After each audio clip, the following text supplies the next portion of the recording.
Assalamualaikum warahmatullahi wabarakatuh. Perkenalkan, nama saya Melratna Saria Rahab, Prodi Vokasional Informatika 4A, IPM 2015-0052, mata kuliah Interaksi Manusia dan Komputer. Baik, dalam video kali ini saya akan menjelaskan materi saya yang berjudul Pemodelan Sistem Perangkat Lunak. Adapun yaitu topiknya: pertama, model konteks; kedua, model interaksi; ketiga, model struktural; keempat, model perilaku; kelima, rekayasa berbasis model. Dan adapun pengertian dari pemodelan sistem, yaitu pemodelan sistem adalah proses pembuatan model abstrak dari sistem di mana setiap model menunjukkan pandangan atau perspektif yang berbeda. Saat ini pemodelan sistem dilakukan dengan menggunakan notasi grafis yang hampir selalu berbasis notasi UML. Dan pemodelan sistem membantu analis memahami fungsionalitas sistem dan juga digunakan untuk berkomunikasi dengan pelanggan. Dan adapun pemodelan sistem yang ada dan direncanakan, pertama, model dari sistem yang sudah ada digunakan selama proses rekayasa kebutuhan, yaitu model ini membantu menjelaskan apa saja dilakukan sistem saat ini dan dapat digunakan sebagai dasar diskusi tentang kelebihan dan kekurangannya sehingga membantu proses rekayasa sistem baru. Kedua, model sistem yang baru digunakan selama proses rekayasa kebutuhan untuk menjelaskan kebutuhan yang diajukan ke stakeholder, yaitu engineer menggunakan model ini untuk mendiskusikan proposal dan mendokumentasikannya untuk proses implementasi. Dan adapun yang dari perspektif sistem, yang pertama, perspektif eksternal di mana konteks atau lingkungan sistem dimodelkan. Kedua, perspektif interaksi di mana interaksi antara sistem dan lingkungan atau antar komponen dalam sistem dimodelkan. Keempat, perspektif struktural, organisasi sistem atau struktur datanya dimodelkan.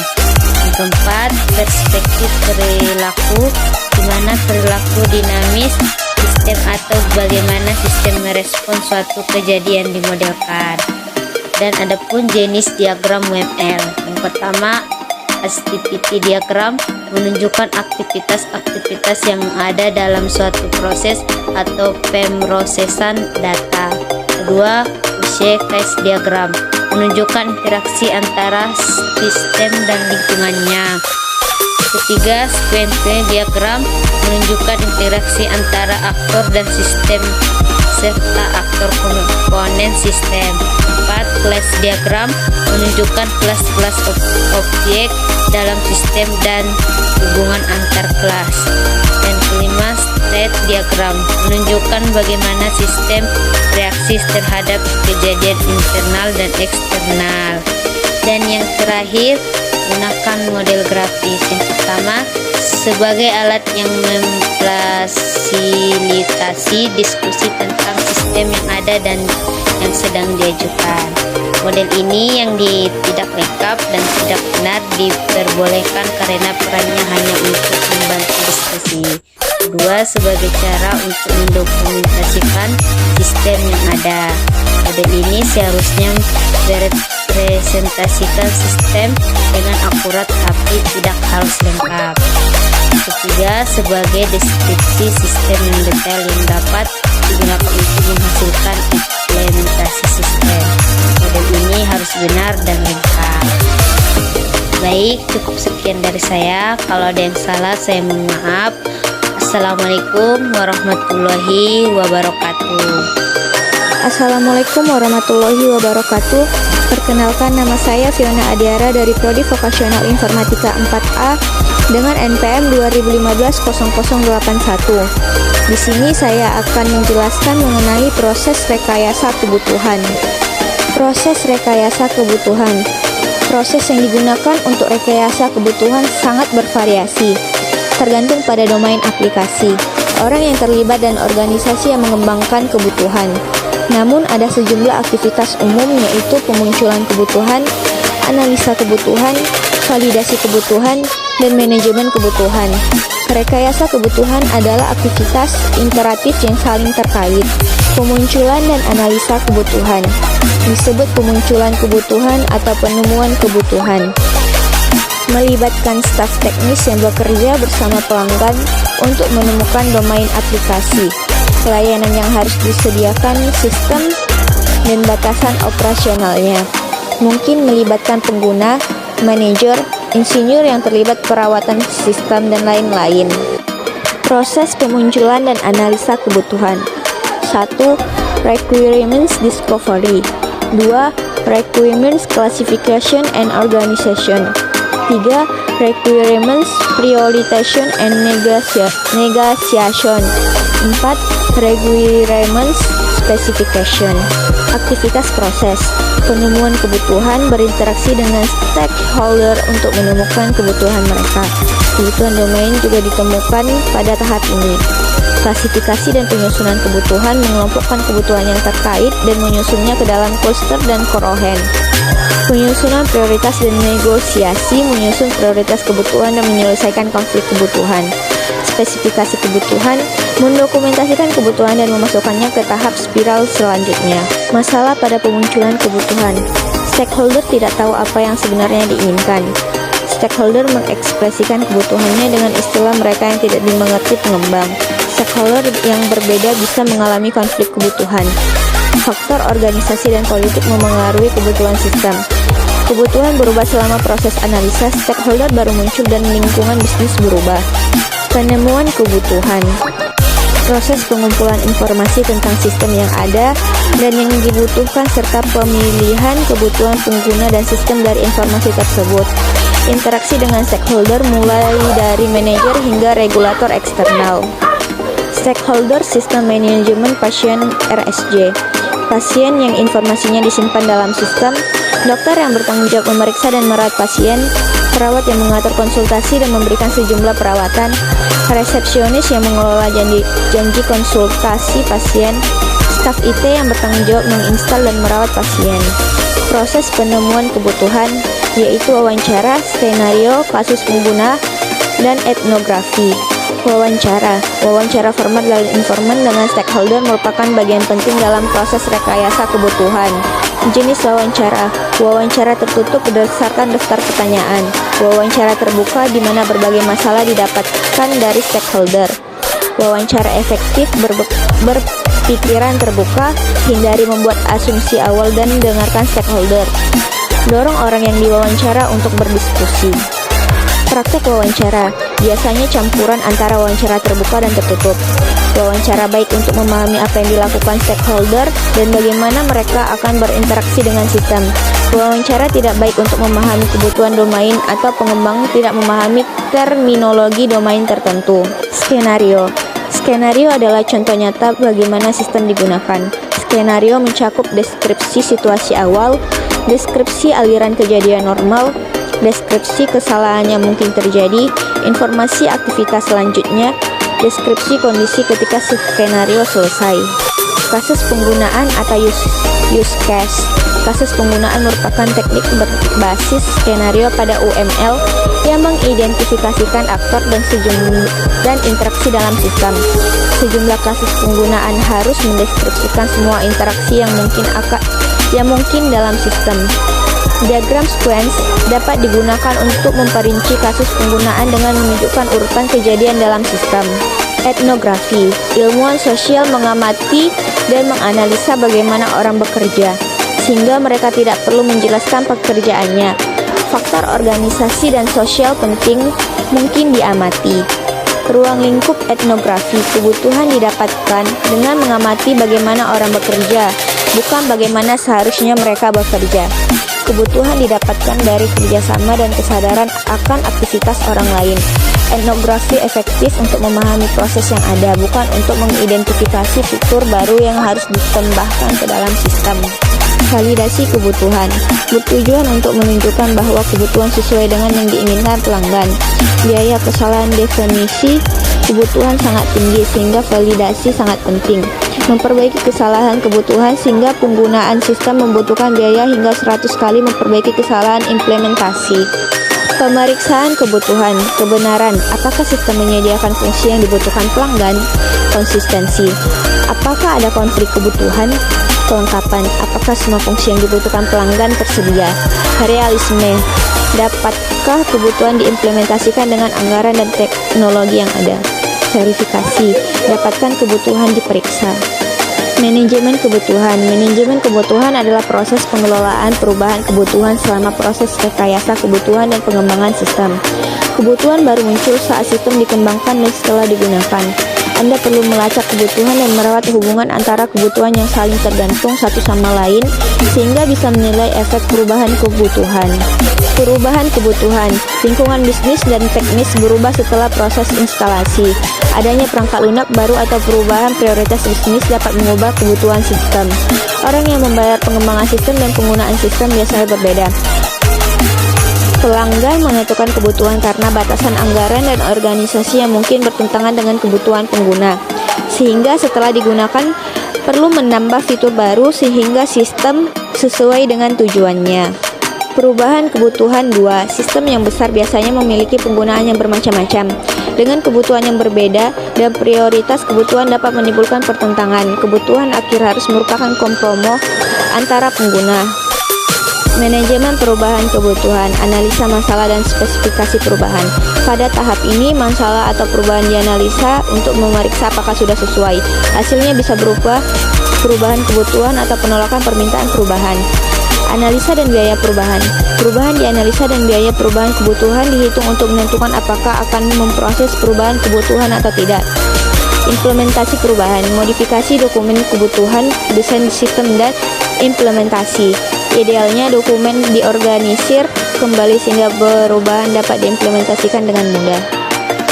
Assalamualaikum warahmatullahi wabarakatuh. Kenalkan, nama saya Fitri Kusmananda, dari Profesional Informatika 4A, NPM 20150007. Baiklah, di sini saya akan menjelaskan tentang dokumen kebutuhan perangkat lunak. Dokumen kebutuhan perangkat lunak adalah pernyataan resmi pengembangan tentang kebutuhan sistem. Harus mencakup kebutuhan pengguna dan kebutuhan sistem. Bukan dokumen perancangan, sebisa mungkin harus bisa menjelaskan apa yang harus dilakukan sistem, bukan bagaimana melakukannya. Kebutuhan dan metode Agile. Banyak metode Agile yang menyatakan bahwa membuat dokumen kebutuhan hanya akan menghabiskan waktu karena kebutuhan berubah dengan sangat cepat, sehingga dokumen tersebut menjadi ketinggalan zaman. Metode Agile seperti XP menggunakan rekayasa kebutuhan bertahap dan mengekspresikan kebutuhan dalam bentuk cerita pengguna. Berikut ini adalah dokumen kebutuhan pengguna.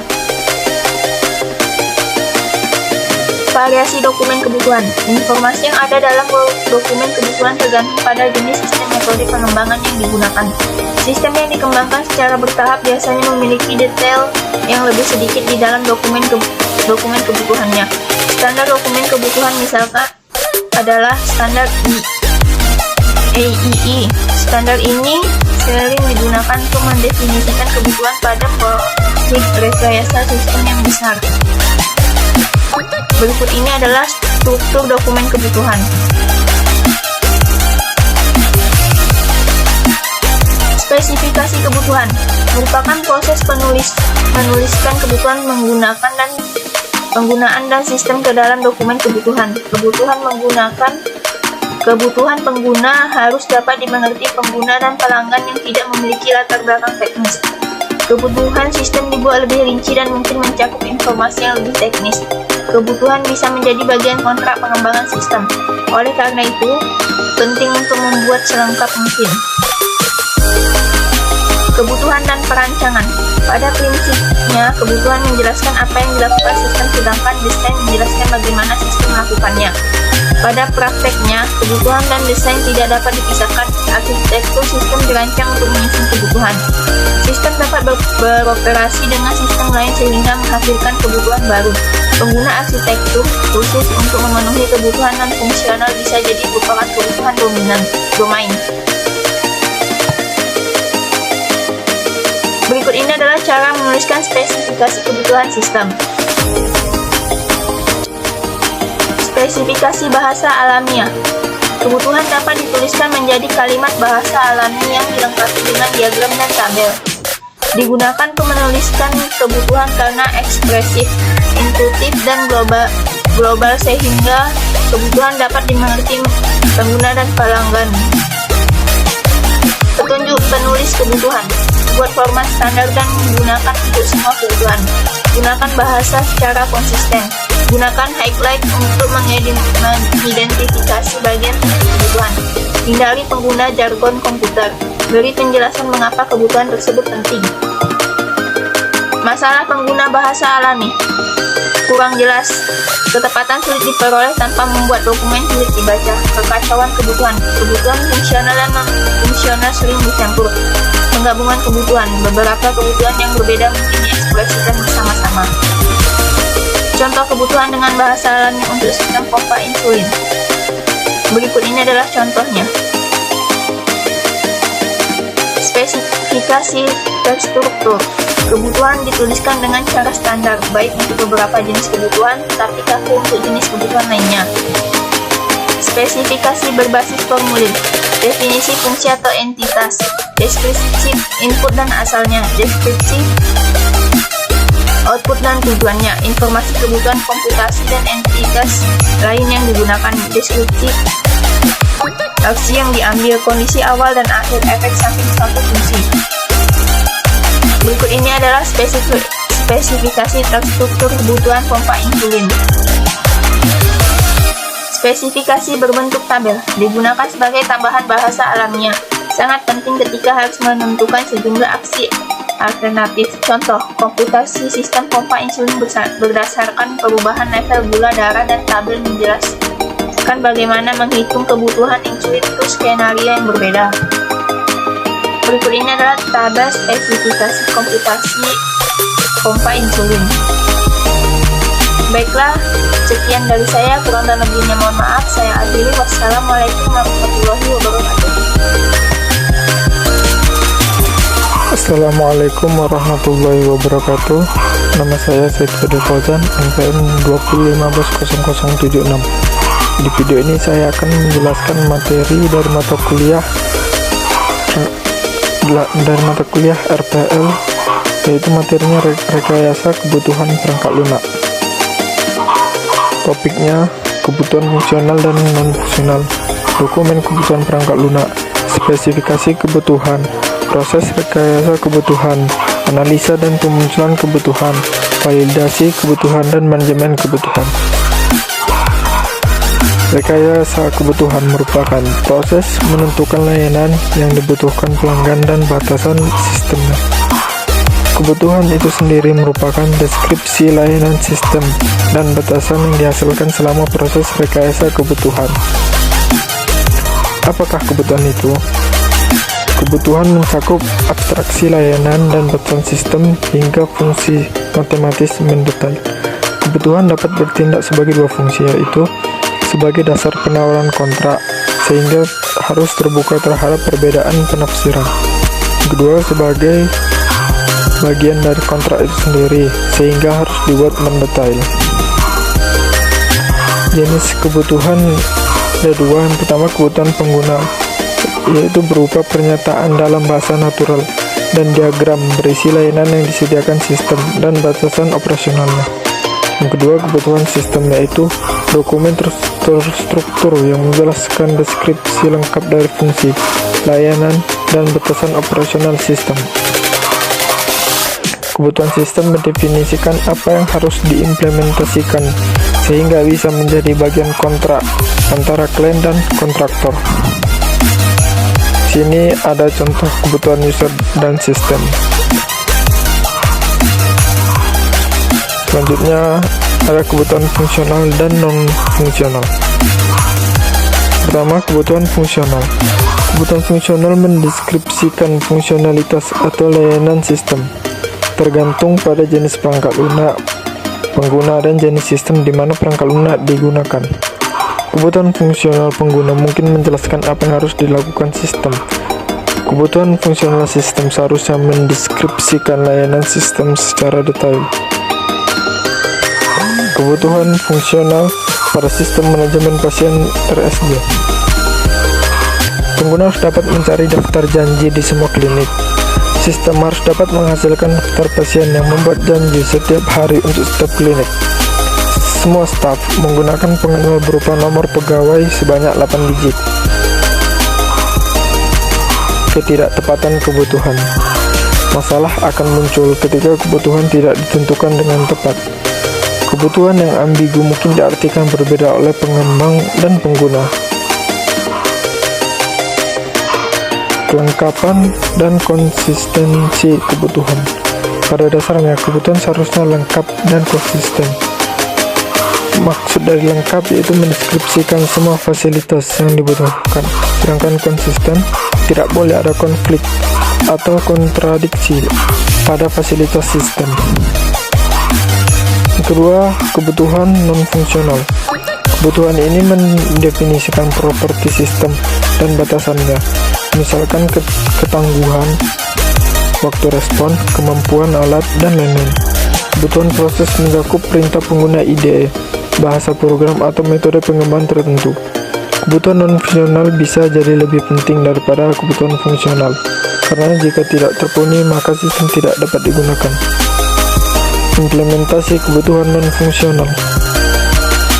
Kebutuhan non-fungsional dapat mempengaruhi keseluruhan arsitektur sistem. Contohnya, untuk memastikan kebutuhan performance, sistem mungkin harus diorganisasi sehingga meminimalkan komunikasi antar komponen. Sini ada jenis kebutuhan non-fungsional.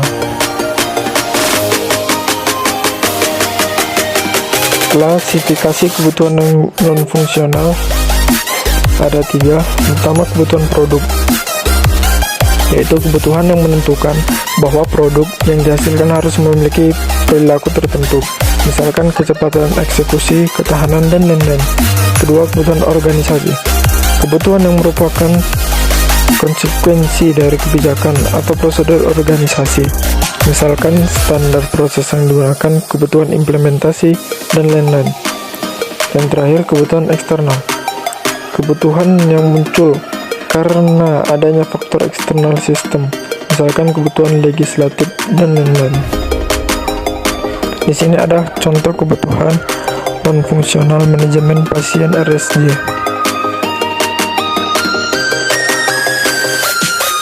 Yang ketiga ada kebutuhan domain. Domain operasional menimbulkan adanya kebutuhan dalam sistem. Contoh, sistem kendali kereta api harus mempertimbangkan karakteristik rem dalam kondisi cuaca yang berbeda. Kebutuhan domain dapat menjadi kebutuhan fungsional baru. Batasan pada kebutuhan fungsional saat ini atau menentukan komputasi khusus. Jika kebutuhan domain tidak terpenuhi, mesin tidak akan dapat bekerja dengan benar. Contohnya di sini ada pada sistem penerbangan kereta api. Penurunan kecepatan kereta dihitung dengan persamaan the trend sama dengan the control tambah the gradient, di mana the gradient sama dengan 9,81 meter per second kali the gradient pengganti atau alpha, dan nilai 9,81 meter per second akan berbeda untuk jenis kereta api yang berbeda. Akan sulit untuk orang yang tidak ahli pada domain tersebut memahami maksud dari pernyataan tersebut dan apa hubungannya dengan kebutuhan lain.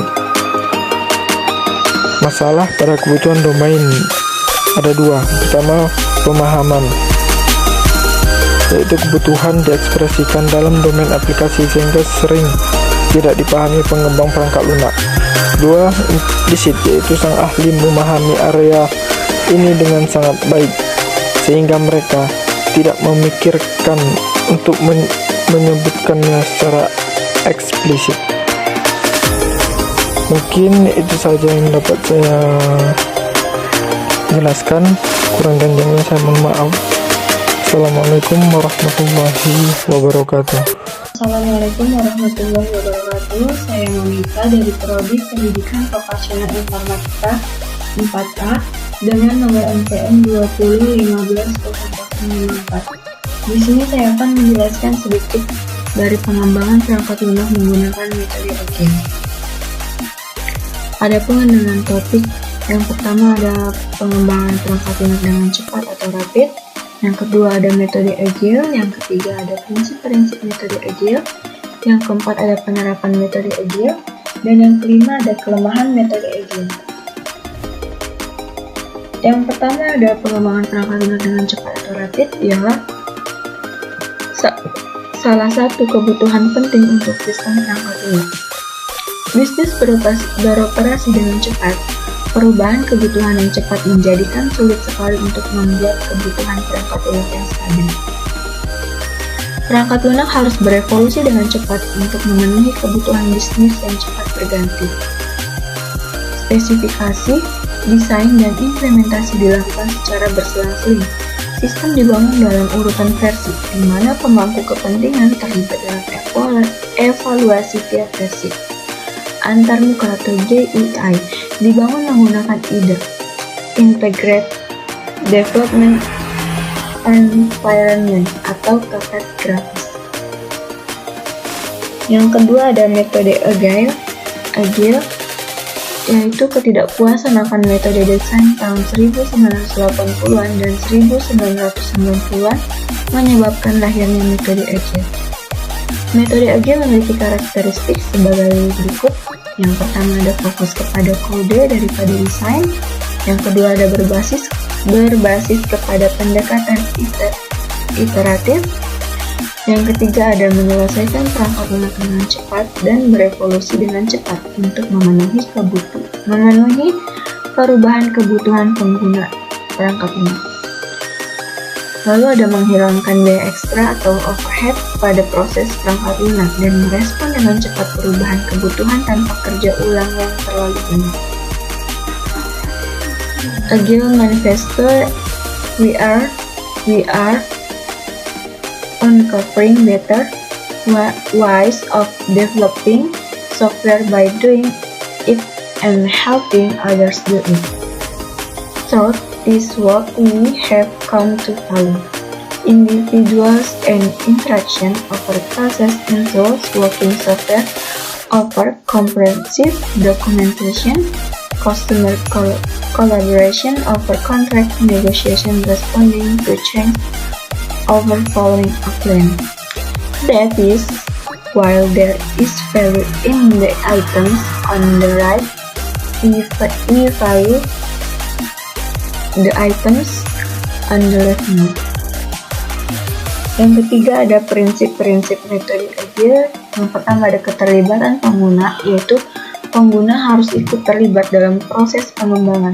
Peran mereka adalah untuk menyediakan dan memberi prioritas terhadap kebutuhan sistem baru dan mengevaluasi literasi pada sistem. Yang kedua ada penyelesaian bertahap. Ya, perangkat lunak dibangun secara bertahap dengan pengguna ikut menentukan kebutuhan yang termasuk dalam setiap tahapan.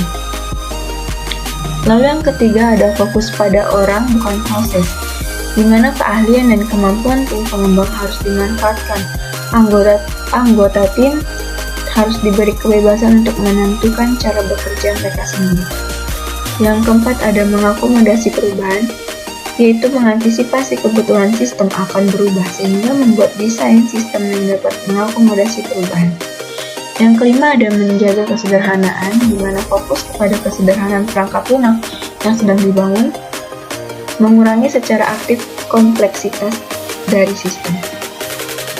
Yang keempat ada penerapan metode Agile, yaitu pengembangan perangkat lunak di mana produk yang dibangun berskala kecil atau menengah. Pengembangan sistem di mana ada komitmen jelas dari pengguna untuk ikut terlibat dalam proses pengembangan perangkat lunak dan tidak ada banyak aturan luar dan regulasi yang mempengaruhi perangkat lunak. Dikarenakan fokus kepada sistem yang kecil, maka penerapan metode agile pada sistem besar akan menemukan masalah.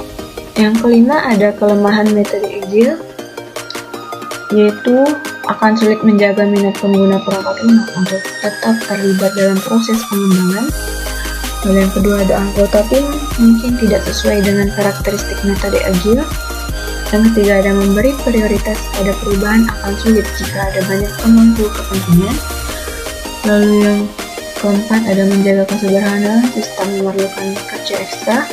Dan yang kelima, ada kontrak bisa menjadi masalah sama halnya dengan pendekatan pengembangan iteratif. Metode agile dan perawatan perangkat lunak. Banyak organisasi lebih banyak menghabiskan waktu merawat perangkat lunak dibandingkan membangun perangkat lunak. Sehingga agar metode agile sukses, maka perawatan perangkat lunak harus didukung penuh sama halnya dengan pengembangan perangkat lunak. Masalah bisa muncul jika tim pengembangan asli tidak dapat dipertahankan. Plan driven dan pengembangan agile. Pengembangan dengan plan driven terbagi atas tahapan-tahapan yang keluarannya telah direncanakan di awal.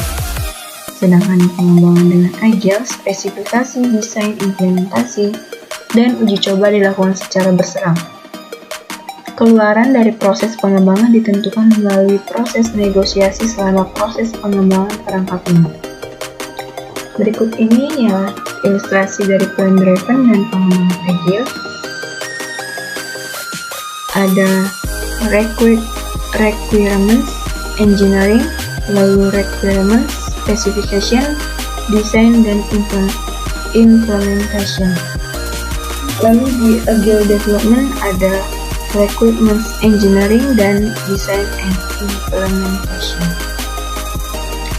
Isu teknis, SDM dan organisasi. Kebanyakan proyek melibatkan elemen-elemen dari plan driven dan proses agile. Keseimbangan antara keduanya tergantung dari apakah sangat penting untuk memiliki spesifikasi dan desain yang sangat detail sebelum berpindah ke implementasi. Jika benar, maka kemungkinan pendekatan plan driven lebih cocok. Lalu, apakah melibatkan pengguna perangkat lunak untuk mendapatkan umpan baik dengan cepat? Sangat realistis. Jika benar, gunakan metode agile. Seberapa besar sistem yang akan dibangun? Metode agile cocok dengan sistem yang dibangun oleh tim kecil. Jika membutuhkan tim besar, maka pendekatan plan driven lebih cocok. Apakah tipe dari sistem yang akan dibangun?